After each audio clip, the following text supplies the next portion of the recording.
अंबरनाथची निवडणूक सुरू आहे आणि एक उमेदवार म्हणून पवन वाळेकर यांच्यावरती हल्ला झालेला आहे आणि हा जो भ्याड हल्ला झालेला आहे त्याचा आम्ही निषेध करीत आहोत आणि निश्चितपणे अशा प्रकारचं कृत्य शांततेत निवडणूक चालत असताना घडणं हे चुकीचं आहे आणि त्याचा योग्य दिशेने आणि योग्य तो तपास व्हावा आणि जनतेसमोर जे सत्य आहे ते यावं याकरता आम्ही मागणी केलेली आहे। त्याच्या बाबतीमध्ये पोलीस योग्य तो तपास करतील आणि लवकरच न्याय देतील आणि सत्य उघडकीस आणतील याचा आम्हाला विश्वास आहे।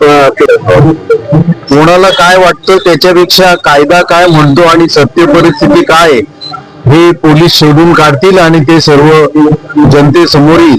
2 दिवसाच्या निवडणुकी आहे, कारण की अगोदरच सांगितलं ना, ऐन निवडणुकीमध्ये असा जो काही प्रकार झालेला आहे तो निश्चितपणे निषेधार्थ आहे आणि त्याकरताच आम्ही निवेदन पोलिसांना दिलेलं आहे की याचा योग्य तो तपास व्हावा आणि जनतेसमोर सत्य यावं।